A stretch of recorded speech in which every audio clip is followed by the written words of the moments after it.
الحمد للہ وکفا وسلام علی عبادہ الذین اصطفى اما بعد باب من قال لا رضاع بعد حولین لقوله تعالی حولین کاملین لمن اراد ان یتم الرضاع وما يحرم من قلیل الرضاع وکثیرہ۔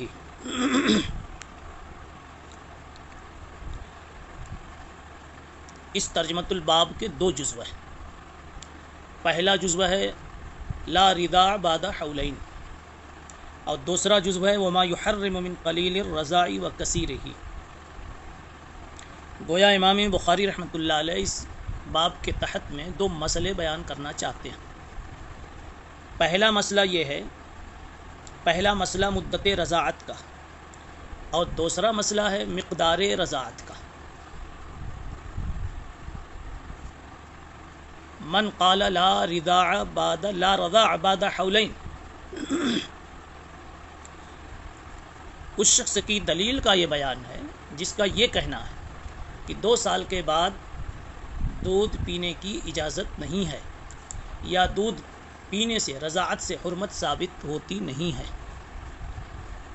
اور پھر اس کی تائید میں حولین کاملین لمن اراد ان یتم الرضاع کو حضرت نے پیش کیا۔ دوسرا جز آگے ہے وما يحرم من قلیل الرضاع وکثیرہ، بیان اس بات کا کہ رضاعت قلیل ہو یا کثیر ہو وہ رشتے کو حرام کر دیتی ہے۔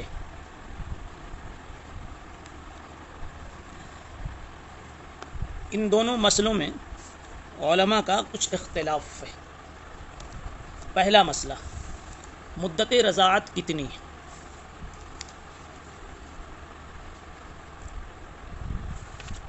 جمہور کا مسلک یہ ہے کہ مدت رضاعت کل 2 سال ہے۔ ائمہ احناف میں صاحبین کا مسلک بھی یہی ہے۔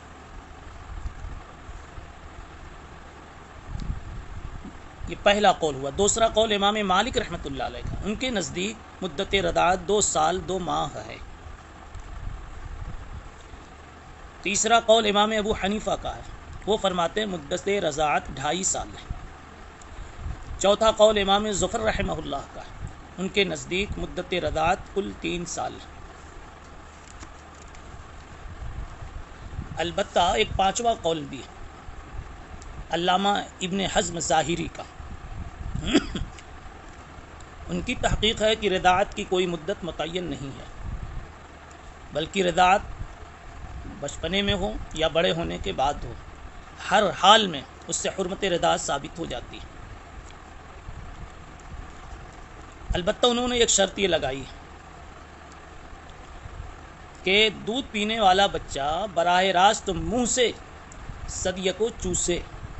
برتن میں اگر کوئی خاتون اپنا دودھ نکال کر کے بچے کو پلا دیتی ہے تو اس سے حرمت رضاعت ثابت نہیں ہوتی۔ یہ علامہ ابن حزم ظاہری کا مسلک ہے۔ ائمہ 4 کا جو اختلاف آپس میں یہاں پیش کیا گیا، ان میں جمہور کا قول تھا کہ مدت رضاعت 2 سال ہے۔ ان کا استدلال قرآن کریم کی آیت والوالدات یرضعن اولادہن حولین کاملین سے ہے کہ مائیں اپنی اولاد کو 2 سال پورے دودھ پلا سکتی ہیں۔ اسی طرح ان کا استدلال حضرت عبداللہ ابن عباس رضی اللہ عنہ کی ایک روایت سے، جس کو امام دارقطنی نے نقل کیا کہ رسول اللہ صلی اللہ علیہ وسلم نے فرمایا لا رضا الا ما کان فی الحولین۔ یہ استدلال ہوا جمہور کا 2 سال کی مدت رضاعت کی تحدید پر۔ امام ابو حنیفہ 2.5 سال کا قول کرتے ہیں، ان کی دلیل بھی یہی آیت ہے والوالدات یرضعن اولادہن حولین کاملین۔ لیکن اس کے ساتھ وہ جوڑتے حملہ و فصالہ ثلاثون شہرن. اب وہ استدلال اس طرح فرماتے ہیں کہ پہلی آیت والوالدات یرضعن اولادہن حولین کاملین سے یہ صرف معلوم ہوا کہ مائیں 2 سال دودھ پلانے کی مکلف ہیں. یہ لازم نہیں آتا کہ حولین کے بعد اب بچہ دودھ پی ہی نہیں سکتا، بلکہ آگے ہے فَإِنْ أَرَادَ فِصَالًا عَنْ تَرَاضٍ مِّنْهُمَا وَتَشَاؤُرٍ فَلَا جُنَاحَ عَلَيْهِمَا، کہ اگر آپسی مشورے سے چھڑانا چاہیں تو چھڑا سکتے. تو فا تعقیب کے لیے ہے جو اس بات پر دال ہے کہ فصال بعد الحولین ہوگا، جس سے معلوم ہوا کہ حولین کے بعد بھی رضاعت کی اجازت ہے. اس لیے والوالدات یرضعن اولادہن حولین کاملین کو مدت رضاعت کی تحدید کے لیے ہم متعین نہیں کر سکتے. زیادہ سے زیادہ یہ کہہ سکتے ہیں کہ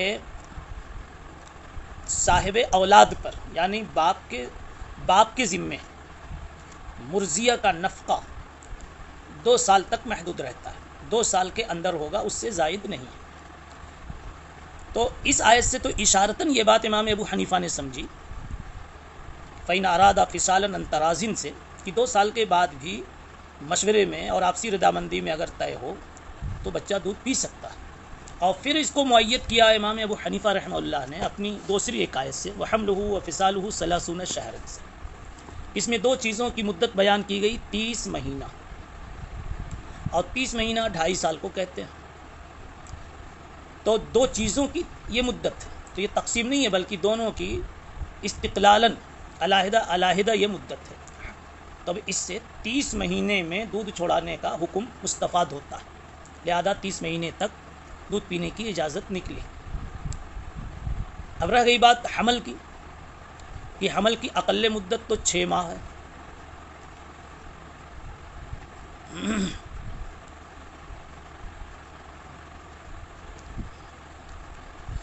حمل کی اقل مدت 6 ماہ اور اکثر مدت اس کی کل 2 سال ہے.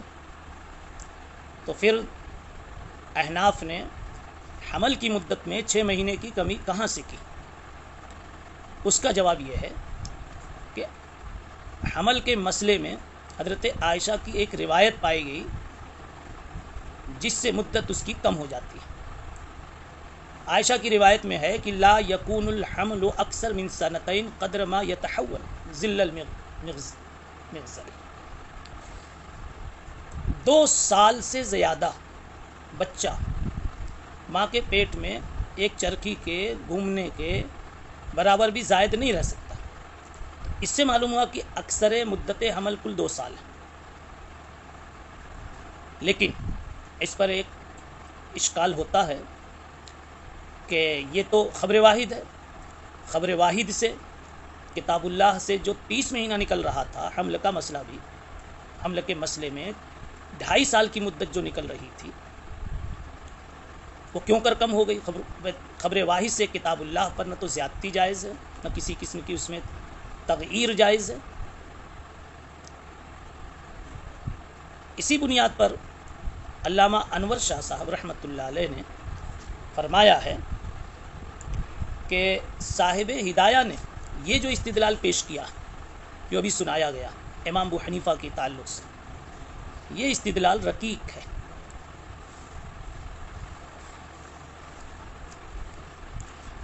صحیح جواب وہ ہے جو علامہ نصفی نے دیا کہ حملہ کا مطلب ہے حمل علی الایدی.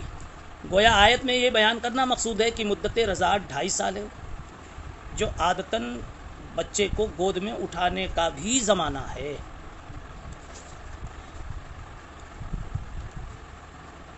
مگر یہ بات بلا تردد کہی جا سکتی ہے کہ اس مسئلے میں صاحبین کا اور جمہور کا جو مسلک ہے 2 سال والا کہ مدت رضاعت 2 سال ہے، وہی زیادہ قوی ہے اور وہی راجح ہے. علامہ ابن نجیم مصری نے اسی لیے کہہ دیا ہے ولا یخفا قوت دلیلہما، کہ صاحبین کی دلیل کی قوت واضح ہے.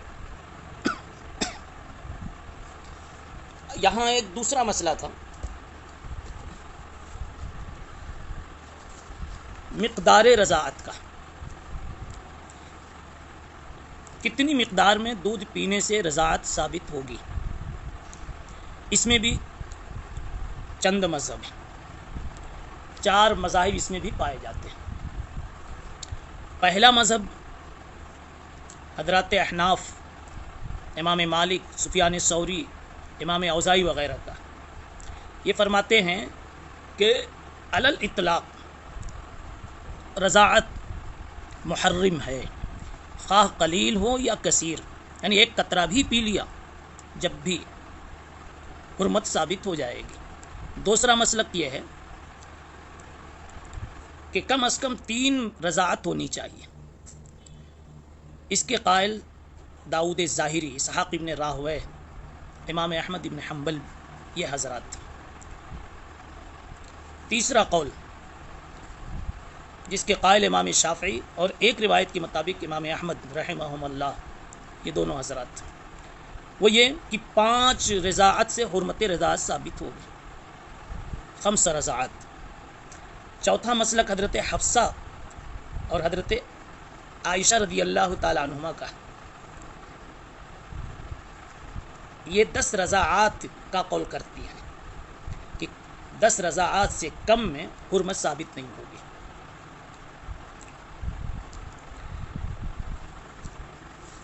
اب اس اختلاف کے بعد ہمیں یہ دیکھنا ہے کہ امام بخاری رحمۃ اللہ علیہ اپنا مسلک اس میں کیا بتلا رہے ہیں، بلکہ دونوں مسئلوں میں دیکھیے۔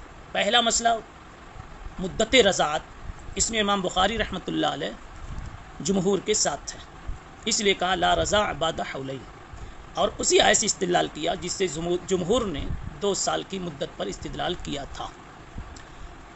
اور دوسرا مسئلہ مقدار رضاعت، تو حضرت فرما رہے وما یحرم من قلیل الرضاع وکثیرہ، تجلا اس مسئلے میں احناف کے ساتھ ہیں، ایک قطرہ پیے یا زیادہ پیے، قلیل رضاعت ہو یا کثیر رضاعت ہو، حرمت ثابت ہو جائے گی۔ اب حدیث دیکھ لیجئے، بہی قال حدثنا ابو الولید قال حدثنا شعبہ عن الاشعث عن ابیہ عن مسروق عن عائشة ان النبي صلی اللہ علیہ وسلم دخل علیہا وعندها رجل فكأنه تغير وجهه كأنه كره ذلك فقالت إنه أخي فقال انظرنا من إخوانكن فإنما الرضاعة من المجاعة۔ اس روایت کا حاصل یہ ہے کہ حضرت عائشہ رضی اللہ تعالی عنہا سے مروی ہے کہ نبی پاک صلی اللہ علیہ وسلم ان کے پاس تشریف لائے تو دیکھا تو وہاں ایک مرد بیٹھا ہوا ہے، یہ دیکھ کر آپ کا چہرہ بدل گیا، یعنی آپ کو یہ چیز ناگوار گزری۔ حضرت عائشہ نے عرض کیا یا رسول اللہ، یہ میرا بھائی ہے، یعنی رضائی بھائی۔ حضرت عائشہ نے چہرہ دیکھ کر بھانپ لیا، تو کہا یہ میرا رضائی بھائی ہے، اس لیے میرے سامنے بے پردہ بیٹھا ہوا۔ آپ نے فرمایا سوچ سمجھ کر بتاؤ کون تمہارا بھائی ہے؟ رضاعت وہی معتبر ہے جب بچے کی غذا دودھ ہی ہوتی ہے، یعنی اس سے امام بخاری رحمۃ اللہ علیہ بتا رہے ہیں کہ بچپن ہی کی رضاعت معتبر ہے، ہر عمر کی رضاعت معتبر نہیں ہے۔ اس ٹکڑے کو فإنما الرضاعة من المجاعة، اس ٹکڑے کو ترجمۃ الباب سے مناسبت ہے۔ یہاں حضرت عائشہ کے پاس 2 آدمی بیٹھا ہوا تھا، وہ کون آدمی تھا؟ حافظ ابن حجر عسقلانی رحمۃ اللہ علیہ فرماتے ہیں، اس کا نام تو مجھے نہیں معلوم ہو سکا، لیکن میرا خیال یہ ہے کہ حضرت عائشہ کے رضائی چچا تھے ابو القیس، ان کا بیٹا تھا۔ ان کو وہاں دیکھ کر آپ صلی اللہ علیہ وسلم کو ناگواری ہوئی، تو آپ نے کہا عائشہ دیکھ لو تمہارے کون کون سے بیٹے ہیں، کون کون سے رضائی بھائی ہیں، وہ بھائی بنتے بھی ہیں کہ نہیں بنتے۔ بتانا مقصد تھا، مسئلہ کہیں مسئلے سے غفلت کی وجہ سے غیر بھائی کو کوئی بھائی نہ سمجھ لے۔ اس لیے آپ نے فرمایا انظرنا من اخوانکن، بعض روایتوں میں ماں ہے لیکن من ہی ہونا چاہیے، اور ماں بھی اگر ہے تو من کے معنی میں، یعنی غور کر لو کہ کون تمہارا بھائی ہے۔ بھائی تو وہی رضائی بنے گا جو کہ اس زمانے میں دودھ پیے، جبکہ دودھ پینے ہی سے غذا بنتی ہے اور غذا ملتی ہے، یعنی کہ بچپنے میں۔ سبحان اللہ بحمدی، سبحان اللہ۔